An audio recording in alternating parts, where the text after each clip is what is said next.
अस्सलाम वालेकुम दोस्तों।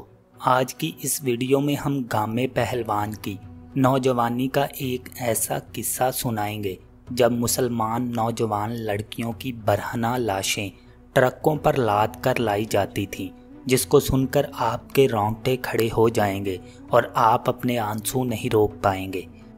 रात निस्फ बीत चुकी थी। कामरान की 12 दरी का इलाका घने बागात की मशहूर कुन खुशबुओं से मुअत्तर था, मगर जब सारा ही माहौल धुएं और खून से लथपथ था तो यहाँ सुकून कैसा। गामा अपनी हवेली के खुले सहन में सोया हुआ था जब अजान की आवाज़ सुनकर वो उठ बैठा। कोई औरत दिलगदाज लहजे में अजान दे रही थी, मगर साथ ही कुत्तों और भेड़ियों का शोरे महशर था।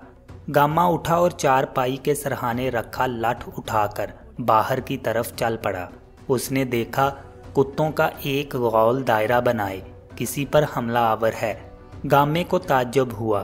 कुत्ते किसी अनजानी चीज़ पर हमला आवर थे, क्योंकि वो दिखाई नहीं दे रहा था। गामा लठ लेकर आगे बढ़ा। अजान की आवाज़ भी अब मध्यम हो चुकी थी और अब किसी औरत की करबनाक आवाज़ गूंजने लगी। ऐ बेकसों के वाली, मुसलमानों को जगा दे। ऐ माल के कुल बेहिम्मत, मुसलमानों को हिम्मत दे।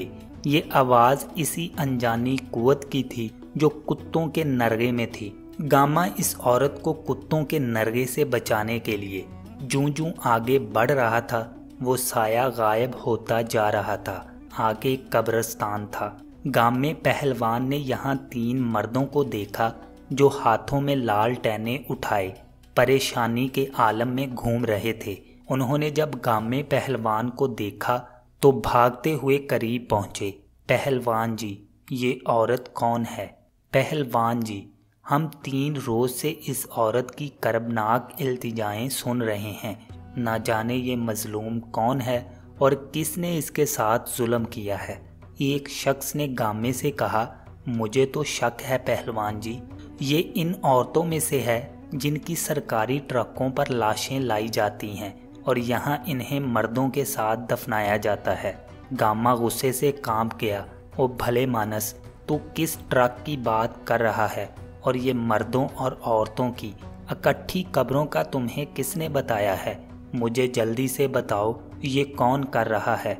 ये तो मालूम नहीं पहलवान जी, मगर ये ट्रक रोज़ाना रात को रावी के किनारे आता है और एक बड़े से गड्ढे में मुसलमान लड़कियों, औरतों और मर्दों की लाशें फेंक कर चला जाता है, जिन्हें बाद में ऊपर मट्टी डालकर दफना दिया जाता है।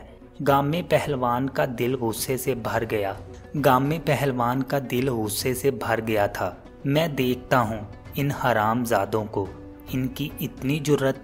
अगले रोज़ गामा पहलवान रात होते ही इस मुकाम पर पहुँच गया जहाँ सरकारी ट्रक आता था।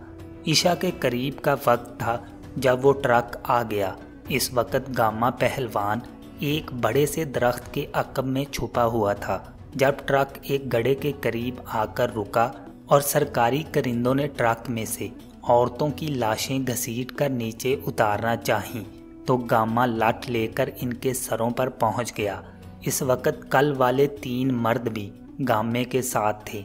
सरकारी करिंदों ने गामे पहलवान को देखा तो तलखी से पूछने लगे, अबे तू कौन है और रात के समय इधर क्या करने आया है? कुत्तों, मैं तुम्हारी मौत हूँ। बेशर्मो, तुम्हें मौत नहीं आई ये काम करते हुए? गामे को खूनखार देखा तो सरकारी करिंदे कांप गए। हम तो सरकार के गुलाम हैं, हमें तो अपनी नौकरी करनी है। जान चाहते हो तो भाग जाओ, वरना हड्डियों का सुरमा बना दूंगा। गामा आगे बढ़ा तो एक करिंदा इसे रोकने के लिए रास्ते में खड़ा हो गया। गामे पहलवान ने इसे गर्दन से दबोचा और उठाकर गड्ढे में फेंक कर धाड़ा, अब यहाँ तुम्हारी लाशें ही दफन होंगी। इन सब ने गामे पर हमला कर दिया। गामे ने इन्हें हाथों और पाँव की ठोकरों में रख लिया और इन्हें एक एक करके गड्ढे में फेंक दिया।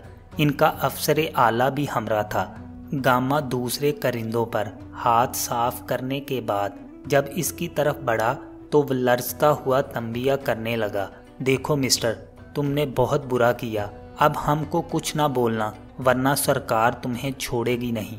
गामे ने सुनी अनसुनी की اور اسے بھی اٹھا کر گڑھے میں پھینک دیا اور اپنے ساتھیوں سے مخاطب ہو کر کہا، ڈال دو ان بے شرموں کی لاشوں پر مٹی۔ تینوں افراد نے بیلچے کی مدد سے ان سب کو زندہ درگور کر دیا۔ گاما پہلوان ٹرک پر چڑھا تو دلخراش منظر دیکھ کر اس کی آنکھیں بھر آئیں۔ ٹرک مسلمان لڑکیوں کی برہنہ لاشوں سے بھرا پڑا تھا۔ گامے نے اپنے تینوں ساتھیوں کو حویلی بھیجا اور اپنی پگڑیاں اور چادریں منگوا کر تمام لاشوں کو کفن پہنایا اور راتوں رات ان کی قبریں کھود کر انہیں الگ الگ دفنا دیا۔ اس فریضے کو انجام دینے کے بعد گاما جی بھر کر رویا۔ چند روز تک تو وہ انتہائی غم میں مبتلا رہا۔ اس نے مسلمانوں اور غیر مسلموں کے اتحاد اور بھائی چارے کا ایک سنہری دور دیکھا تھا، مگر اب ہندوؤں اور سکھوں کی نفرت اور صفاقانہ سلوک کا انسانیت سوز منظر دیکھ کر اس کا دل کٹ سا گیا تھا۔ گامے پہلوان نے چند روز بعد دیگیں پکوائیں اور ان مقتول مسلمان عورتوں اور مردوں کے اصالِ ثواب کے لیے ختم دلوایا۔